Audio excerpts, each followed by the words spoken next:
Awal Februari adalah awal indeks yang baru untuk LQ45 dan banyak yang sudah rilis laporan keuangan, terutama perusahaan-perusahaan banking. Ada Bank BCA, Bank BNI, Bank BRI, Bank Mandiri, dan bisa dikatakan semuanya mempunyai kenaikan laba yang 2 digit, bahkan khusus untuk Bank BNI dan BRI naik mencapai di atas 60%. Lantas saat ini dari 45 saham yang ada di LQ45, siapa yang bisa dikatakan memiliki harga terendah? Mungkin bisa buat acuan teman-teman untuk nabung saham. Ya, dilihat dari PBV dan PR-nya. Jadi, siapa yang termurah saat ini dari 45 saham? Oke, saya memakai data yang dipakai adalah min PE standar deviasi selama 5 tahun dan min PBV standar deviasi. Semua ini saya gunakan di Stockbit ya. Di Stockbit, jadi saya list dulu saham-sahamnya.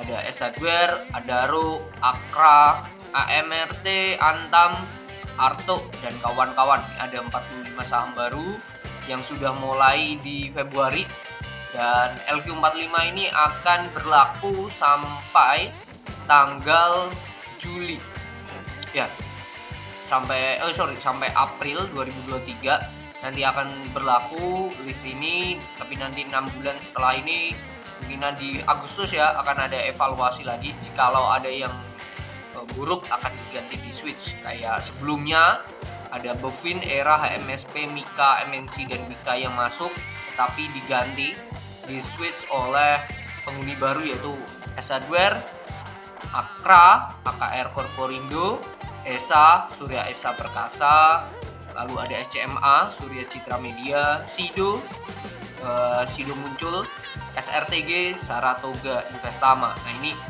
6 anggota baru yang ada di LQ45.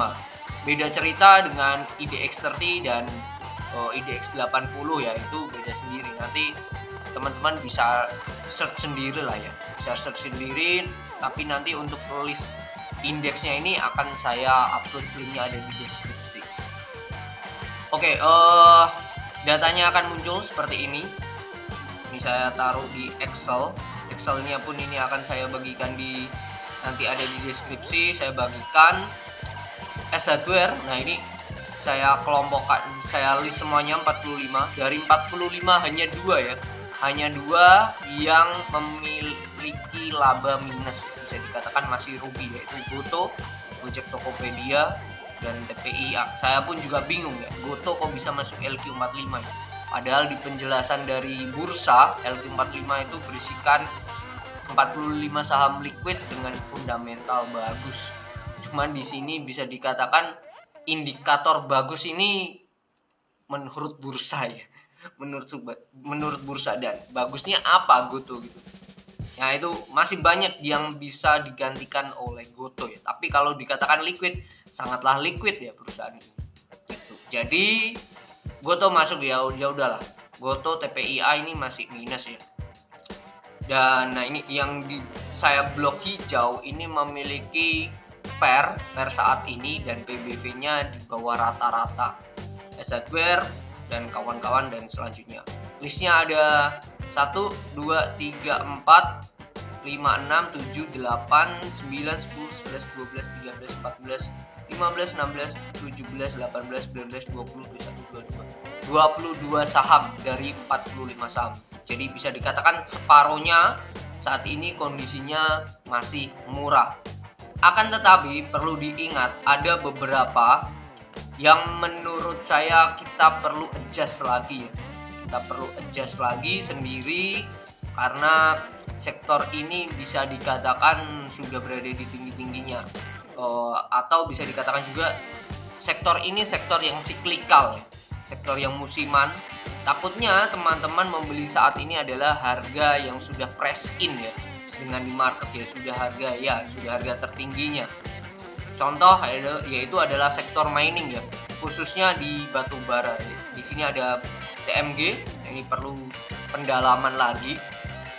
Kalau di setiap video saya mengatakan mungkin harga tertingginya di batubara itu akan terjadi di 2023, tapi saya tidak tahu di kuartal berapa ya. Karena kenaikan batubara selama 2 tahun sudah terlalu tinggi. Sudah terlalu tinggi. Bahkan sempat berada di harga $200 per ton.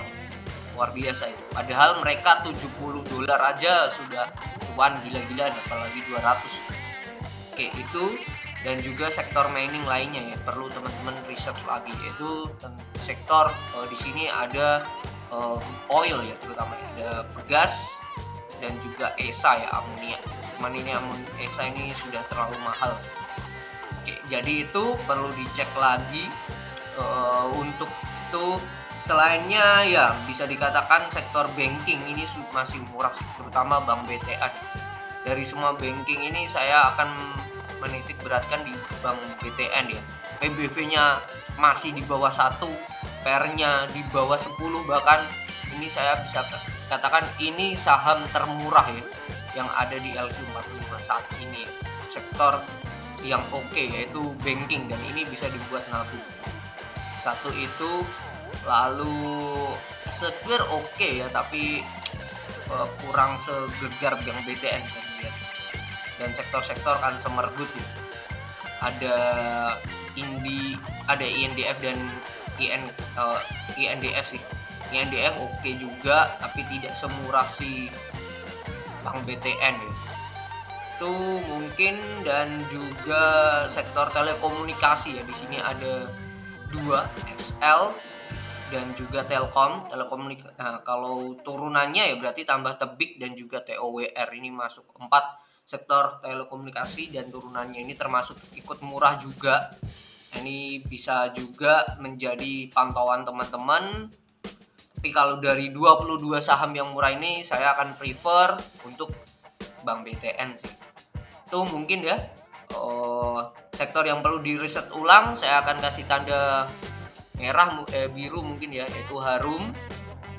Oke, lalu ada Indi, ada ITMG, ini perlu di riset ulang lagi oleh teman-teman. Pegas, nah ini perlu di riset ulang ya, mungkin itu ya saham-sahamnya. Oke, dari 22 ternyata ada 4 yang perlu di riset ulang, dan 1 ini yang paling termurah yaitu Bank BTN.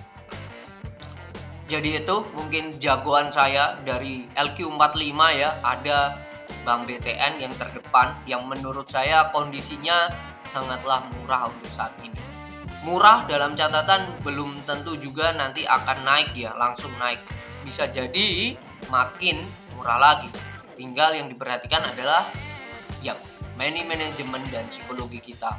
Bisa nggak kita mengatur, menjaga biar tetap balance, tetap ya kita tahu ya kalau harganya makin murah kita tahu mau ngapain. Kita pick up lagi atau wait and see, atau bahkan teman-teman sudah hopeless ya dan melakukan cut loss. Nah itu kembali lagi ke teman-teman. Jadi sesuaikan dengan profil resiko dan atur money management dan psikologi. Yap, mungkin itu video kali ini tentang LQ45 yang termurah. Banyak sekali Bank BTN yang terdepan. Bye bye.